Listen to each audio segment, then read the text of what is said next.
Good evening everyone.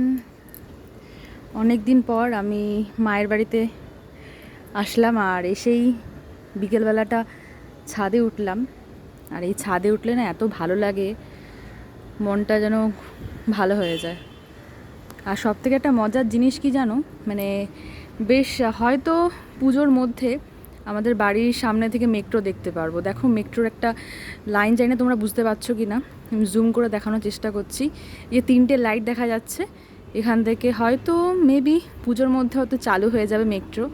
মানে আমাদের বাড়ির সামনে থেকে আমরা কিন্তু মেট্রোটা দেখতে পারবো। এখন মেট্রো দেখতে পাই মাঝে মধ্যে, হয়তো ট্রায়াল করায় দেখতে পাই।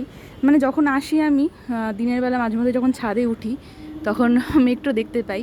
আগে তো এই বিল্ডিংগুলো ছিল না, এই সামনে যে ইয়েলো কালারের বিল্ডিং, তারপরে এই যে এগুলো ছিল না, পুরো বাইপাসটা আমরা দেখতে পাতাম। মানে এখান থেকে পুরো হাইল্যান্ড পার্ক বিগ বাজারটা দেখা যায়।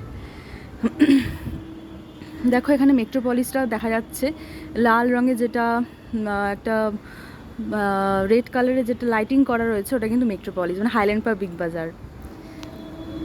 আর বাড়ির সামনে দেখো একটা পুকুর রয়েছে। আর এখানে একটা কিন্তু পার্কও ছিল, এখন পার্কটা কিন্তু বন্ধ হয়ে গেছে।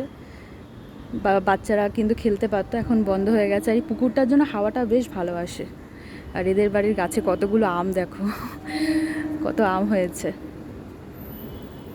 আমি বিকেলবেলায় খুব একটা সাধারণত মানে আসা হয় না, এখানে ছাদে ওঠা হয় না, তো আজকে ছাদে উঠলাম। আর একদম আমাদের বাড়ি থেকে স্টেশনটা একদম কাছে, মানে হার্ডলি 5 মিনিট। ট্রেনের আওয়াজ পাচ্ছ কিনা জানি না। আর আমার বাড়ির এই দিকটা, এই যে বিল্ডিংগুলো উঠে গেছে এখন, এখানে হচ্ছে এই বিল্ডিংগুলো না থাকলে পিয়ালেস হসপিটালটা দেখাতে পারতাম। এখানে হচ্ছে এই সাইডটা পিয়ালেস হসপিটালটা ছিল, এখন তো আর দেখা যাচ্ছে না কারণ বিল্ডিং উঠে গেছে বলে। নাহলে আগে তো এত বাড়িঘর ছিল না।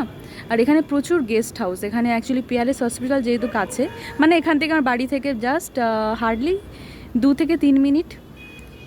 এই প্রচুর গেস্ট হাউস হয়েছে এখন।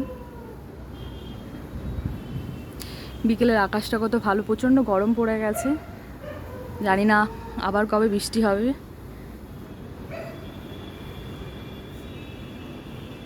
হাওয়া দিচ্ছে যদিও, কিন্তু প্রচণ্ড গরম আছে।